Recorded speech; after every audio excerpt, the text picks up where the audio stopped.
Okay, but the political theatre continues to hold our attention.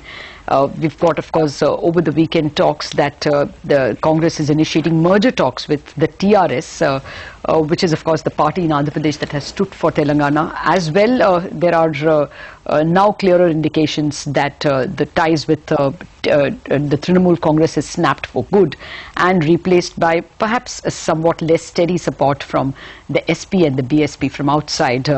Sunil Jain, the opinion editor at Financial Express, joins us with his views. Sunil, thanks a lot for joining us. Well, first up, do you think that the UPA is now in for perhaps an unsteady support? We are replacing an in-house UPA, a person in the cabinet with outside support. So, do you think that it is going to be a wobbly 2013? Certainly, it's going to be far more wobbly than we've ever seen before. The fact of the matter that Mulayam Singh Yadav, he's playing it both ways. At one point, he keeps talking about the third front being the next, forming the next government.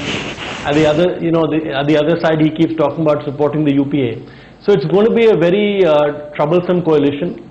I think there's going to be lots of pulls and pressures in terms of what kind of policies will be allowed, renegotiation on certain projects, and it's going to be a terrible year. I frankly think that the government can do a lot without legislative sanction as well.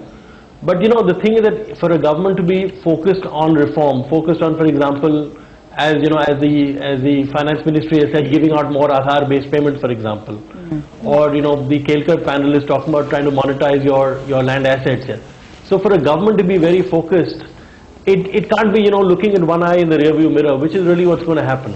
So I'm not too convinced that we are into a completely, that we've got rid of Mamta and it's life back to usual. It's not life back to usual at all.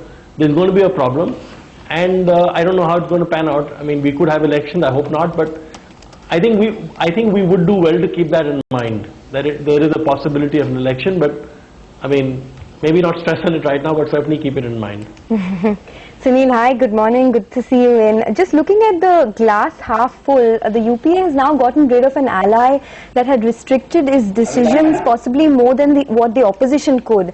Do you think it will be far more easier than before to come out with incremental reforms and to also go the whole hog with the reforms that have already been announced?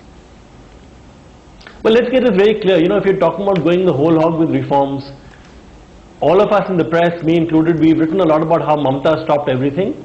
It is true that Mamta was stopping a lot of things, but let's not kid ourselves that Mamta was the major roadblock out there. The big roadblock out there for everything was the fact that Sonia Gandhi and her NAC lot viewed India very differently. They wanted, a bigger welfare state, and that's why, you didn't have diesel prices going up. That's why, for example, even now, you haven't had the land bill cleared in a way that it's friendly to industry.